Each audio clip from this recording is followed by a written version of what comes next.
విజయవాడలో 35వ పుస్తక మహోత్సవం ఇవాళ ఘనంగా ప్రారంభమైంది.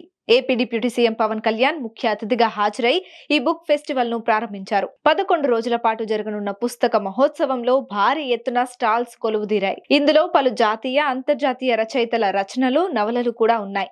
ఈ సందర్భంగా పవన్ కళ్యాణ్ మాట్లాడుతూ తన జీవితంలో నిలబడే ధైర్యం ఇచ్చింది పుస్తకాలే అన్నారు. ₹1,00,00,000 ఇచ్చేందుకు తాను ఆలోచించనని, కానీ పుస్తకం ఇవ్వాలంటే మాత్రం ఆలోచిస్తానన్నారు. పుస్తకాలు ఉంటే టీచర్ల అవసరం లేదనిపించిందన్నారు. తాను చదువుకుంటున్న చదువు పుస్తకాల్లో కూడా లేదన్నారు.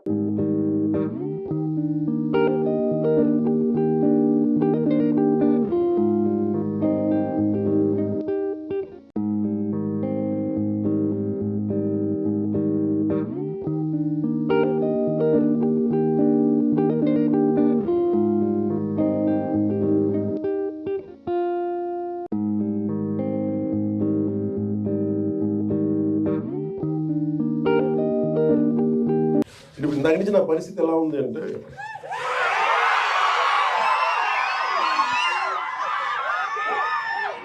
ఒక చిన్న అబ్బాయిని అమ్మ నాన్న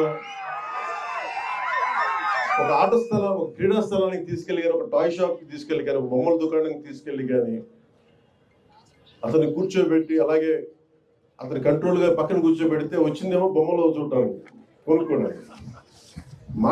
ఇవన్నీ తల్లిదండ్రులు కూర్చొని హోల్డ్ చేసి మిగతా మాట్లాడితే ఎలా ఉంటుందో నా పరిస్థితి అలా ఉంది. చుట్టుపక్కల పుస్తకాలు నేను ఎంఎస్కే విజయ్ కుమార్ గారి చిన్న కోపం కూడా ఉంది. నాకు ఇంతసేపు నాకు తెలియదు, లేదంటే ఇప్పటికే నేను ఏమంటుంది దీపం వెలిగించి వెళ్ళిపోయే మైండ్ సెట్లో ఉన్నాను నేను. అంటే సరదా ఎందుకు చెప్తున్నానంటే, నాకు జీవితంలో ధైర్యం ఇచ్చింది, నాకు నిలబడే ధైర్యాన్ని ఇచ్చింది నా పుస్తకాలు ధైర్యాన్ని ఇచ్చింది. నేను ఎప్పుడు ఈ సందర్భంగా నాకు ఒక పుస్తకాల షాప్ రన్ చేసే నాకంటే చాలా సూపర్ సీనియర్ అయిన రమేష్ గారని భవానీ బుక్ సెంటర్ని రన్ చేసేవాడిని బెంగళూరులో.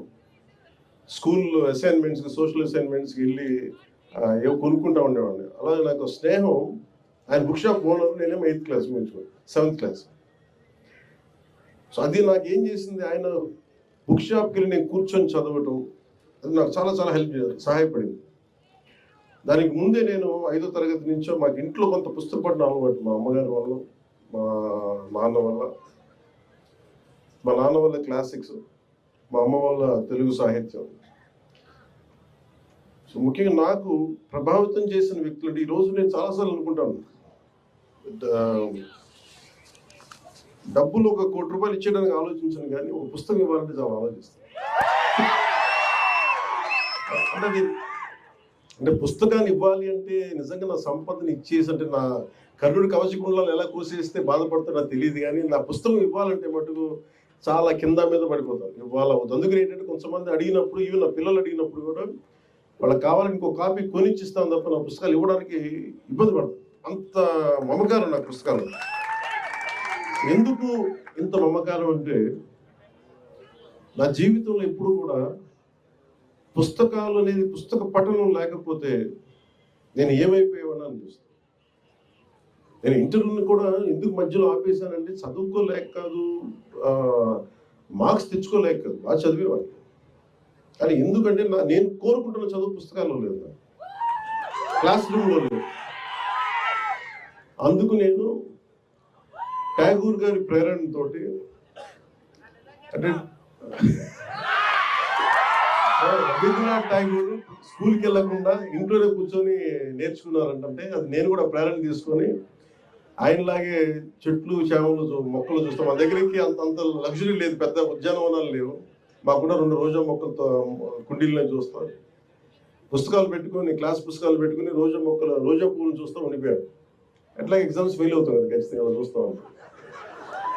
ఇట్లా చాలా ఇవన్నీ చూస్తూ నాకు బలం ఇచ్చింది. ఎందుకంటే నాకు స్వతంత్రంగా నేను నేర్చుకోగలను, నాకు అధ్యాపకులు అవసరం లేదు, నాకు ఏమి కావాలో నేను నేర్చుకోగలను.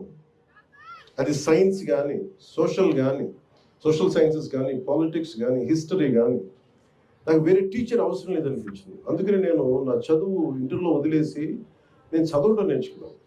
నేను చదువు ఇంటర్ ఆపేశాను కానీ చదవడం ఎప్పుడు ఆపలేదు. ఈరోజు